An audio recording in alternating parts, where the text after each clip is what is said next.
It was December 1944. The forests of the Ardennes were drowning in snow. The last great German offensive of the war had begun. The Allies called it the Battle of the Bulge, a storm of tanks, blood, and desperation that would claim nearly 200,000 lives. But amid the chaos, one single message, a few lines of Morse code, would change everything somewhere deep in the forest. Lieutenant Karl-Heinz Bremer, a 27-year-old German signal officer, sat inside a half-buried bunker, fingers trembling over a cracked radio transmitter. His orders were simple. Relay coordinates to the advancing panzer divisions, the same coordinates that would direct artillery fire onto American lines. The problem was, the radio wasn't just transmitting, it was dying. Snow had seeped into the wiring, static hissed like ghosts through the headphones, and every word came in broken fragments. Outside, artillery shells thundered, shaking dust from the ceiling. Then came the message that froze him cold. Target confirmed. Allied convoy approaching Malmedy. Immediate strike authorized. Bremer's eyes widened. He knew that location. It wasn't a convoy. It was a field hospital, full of wounded soldiers, both American and German. He'd passed it 2 days earlier when their unit retreated through the area. Inside those tents lay men who could no longer fight, and now they were about to be obliterated by friendly fire. Bremer hesitated. He knew the penalty for defying orders, execution by firing squad. But he also knew what was about to happen if he obeyed. His radio operator, a boy barely 19, looked at him nervously. "Sir, the command is waiting." Bremer closed his eyes. Snowflakes fell through the open hatch, melting on his map. He exhaled slowly, then made a decision that would brand him a traitor to his own army.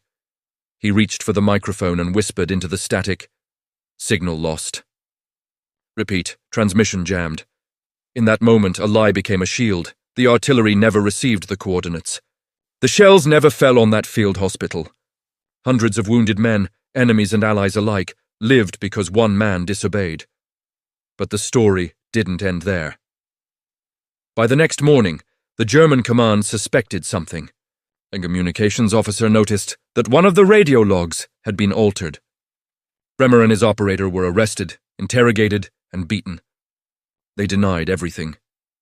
In the chaos of retreat, the front collapsed before they could be court-martialed.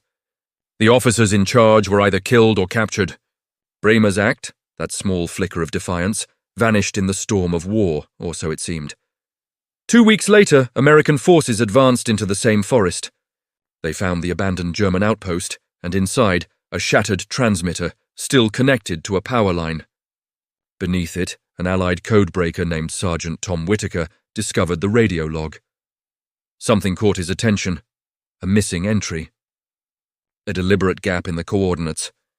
Curiosity turned into obsession. Whitaker began cross-checking the radio frequencies, matching call signs, comparing signal interference reports. After 2 days of decoding, he realized what had happened. The Germans had been seconds away from ordering an artillery strike on an Allied medical site. But someone inside their own ranks had stopped it. Whitaker never knew the man's name. All he could see were the remnants of the radio, the broken Morse key, the burned-out valve tubes, and the faint pencil markings of a human hand that had chosen mercy over madness.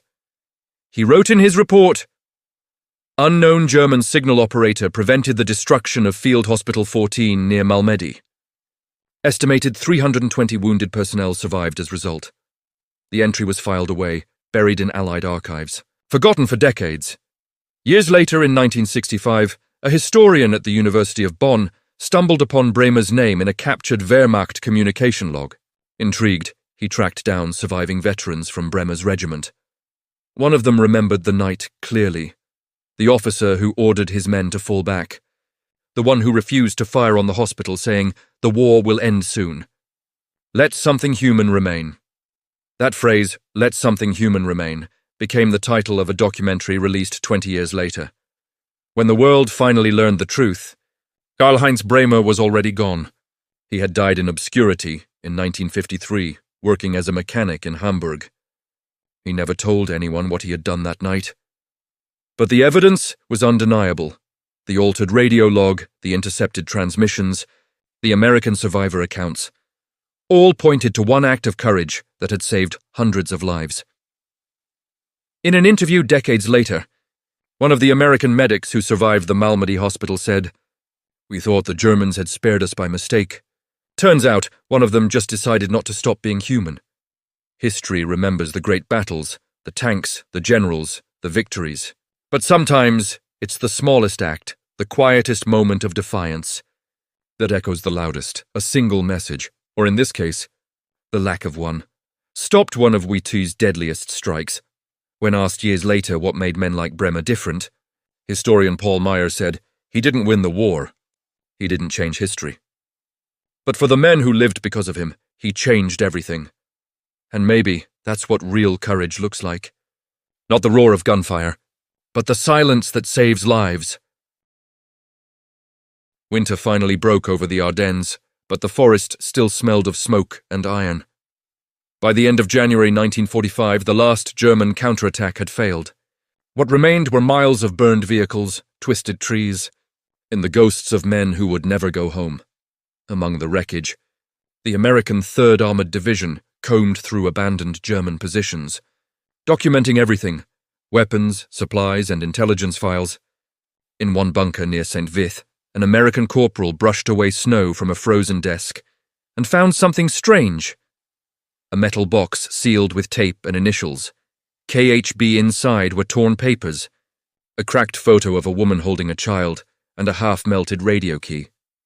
On one sheet, barely legible under soot and water stains, were the words, "Message withheld, not error." No one knew what it meant. Not yet. When the war ended months later, Europe was rubble and memory. Germany was divided. Cities were bones. The name Karl-Heinz Bremer vanished like so many others, buried in chaos, invioled under missing, but across the ocean, the story wouldn't die. Sergeant Tom Whitaker, the American codebreaker who had uncovered the missing transmission, couldn't forget it.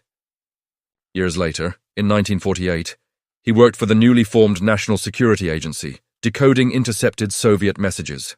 Yet sometimes, late at night, he'd open his old war notebook and stare at that single line. "Signal lost, transmission jammed." He knew it wasn't a malfunction. It was mercy, written in Morse code. In 1951, Whitaker visited Germany as part of a NATO exchange. He drove through the same Ardennes forest where it had all happened. Snow covered the hills again, but the silence was different now. Peaceful, not threatening. He stopped near what locals called the Iron Field, where the remains of tanks still rusted half-buried. An old farmer guided him to a collapsed bunker. Whitaker stepped inside, flashlight trembling over the cracked concrete. There, under a pile of rubble, lay another radio set, corroded, broken, but unmistakably German. He brushed away the dust and saw the same initials engraved on the casing. KHB. For a moment, the decades folded back. He could almost hear the click of the Morse key, the breath of a man choosing silence over slaughter. Whitaker arranged to have the equipment shipped back to the US for analysis. The report confirmed what he already knew. The final recorded signal was an intentional block, a deliberate interference pulse, used only by experienced operators. It was proof that someone inside the German ranks had stopped that artillery strike. Meanwhile, in Hamburg, a woman named Anna Bremer received a letter from a historian. Inside was a photograph of the recovered transmitter and a single question. "Was your husband, Karl-Heinz Bremer, communications officer, 352nd Infantry?" She read the name and dropped the page. For years she had believed he died a loyal soldier. Now, for the first time, she wondered what kind of man he truly was. When she wrote back, her letter was simple. He never spoke of the war. But sometimes, when our son asked what courage meant, he said, "Sometimes it means saying nothing at all." Whitaker and Anna never met, but their stories crossed oceans in the archives. One American, one German, both bound by a moment of silence that refused to vanish. In 1963, a West German journalist published an article titled, "The Man Who Stopped the Guns." It featured excerpts from declassified Allied documents, including Whitaker's wartime report. Public reaction was immediate. Letters poured in, from veterans, survivors, nurses from that same field hospital, even from former German soldiers. One letter read, "If this man truly existed, he did more for peace than any general I ever served."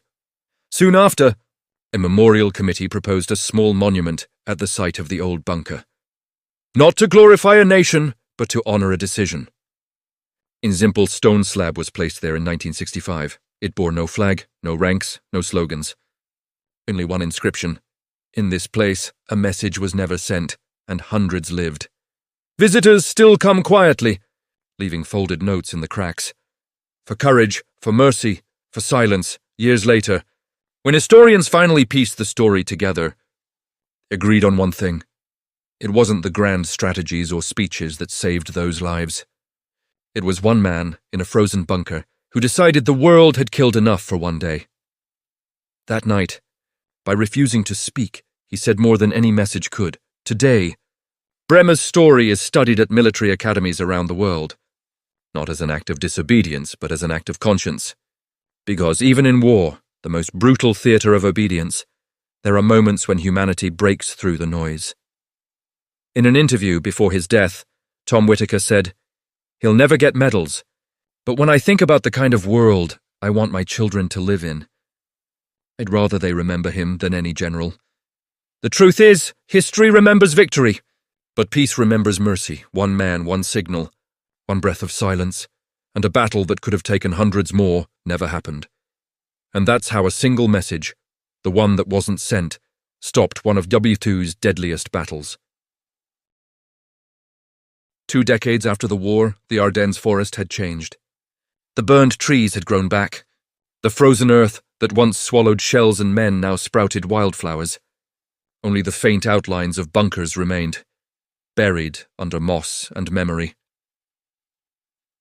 On a grey November morning in 1969, an old American veteran stepped out of a jeep and stood before that quiet forest. His name was Tom Whitaker, the same codebreaker who had once found that radio log. He was older now, slower, his uniform replaced by a long coat and tired eyes. But the weight of that single missing message still followed him. At the foot of a small hill stood the monument, the one with the inscription, "In this place, a message was never sent and hundreds lived." Someone had left flowers there, fresh, despite the cold. Whitaker looked around and noticed a woman standing in silence, hands clasped, her breath forming pale clouds in the air. She looked at the stone, not with pride but with sorrow. He approached quietly. "Were you related to him?" She nodded. "Yes, I'm Anna Bremer." For a moment neither spoke. The wind carried only the soft creak of branches and distant church bells. Whitaker reached into his coat and pulled out an old metal object, the broken Morse key, polished now, preserved all these years. "I believe this belonged to your husband." Anna held it with trembling fingers. She traced the worn edges, then whispered, "He used to say his hands could speak faster than his mouth." "I never knew what he meant." Whitaker smiled faintly. "Maybe now you do."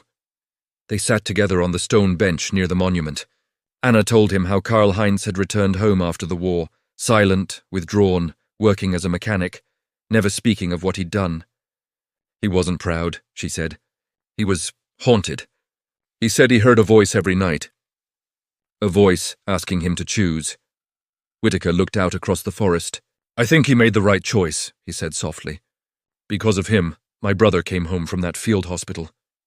I never met your husband, but I owe him my family." Anna didn't cry. She just closed her eyes and whispered, "Then maybe he didn't die for nothing." In 1975, the West German government posthumously recognized Lieutenant Karl-Heinz Bremer with a medal for humanitarian conduct under extreme duress. It wasn't a military award. It came from a civilian peace institute. The citation read, "For an act of mercy that transcended command." The ceremony was small, attended by diplomats, veterans, and a handful of men who had once been enemies. Tom Whitaker was there too, now retired, walking with a cane. When Anna received the medal, she looked up at the crowd and said, "My husband did not win a battle. He ended one." Her voice trembled, but not from weakness. As years passed, the story spread quietly, in history journals, then documentaries, and finally classrooms. Children learned about the wars that tore nations apart, and the single radio message that never left the wire. Teachers used it as an example of moral courage, proof that even amid madness, conscience could survive. Somewhere in the archives of the U.S. Army Signal Corps, Bremer's final transmission log is still preserved. Next to the time and date, there's a blank line, the gap where the message should have been. Archivists call it the space of silence. That empty space, they say, saved hundreds. In 1989, after the Berlin Wall fell, something remarkable happened. German and American veterans from the Ardennes campaign met for the first time at the old bunker site. Men who once aimed rifles at each other now shook hands under the same grey sky. They spoke of frostbite, fear and loss, but also of Bremer. An American medic named James Holloway, who had been wounded near Malmedy, said through tears, "He never knew us. He never saw our faces. But he chose to save us. That's what makes him great." One of the former German soldiers replied, "He saved us too, from what we were becoming." And for a long while, no one spoke again. They just stood there. Germans and Americans, old men with medals and memories, united by a silence more powerful than any speech. Today, that site in Belgium remains untouched by tourism or monuments of glory. It's quiet, just a forest, a stone, and a name carved into history. On clear nights, locals say you can still hear faint static in the wind, the ghost of a transmission that was never sent. Some call it myth. Others call it truth. But for those who know the story, it doesn't matter. Because what Bremer did was real, and it ripples through time like a signal that never fades. If you walk through that forest today, you'll find a single plaque added in 2003. It bears both flags, the German and the American, side by side. Under one inscription, he chose silence, and in that silence, peace was born. In the end, the world never remembered Karl-Heinz Bremer as a soldier, not as a hero, not as a traitor, but as something rarer, a man who, when faced with war's worst command, chose to remain human. Because sometimes, the greatest victories don't come from pulling the trigger, but from refusing to.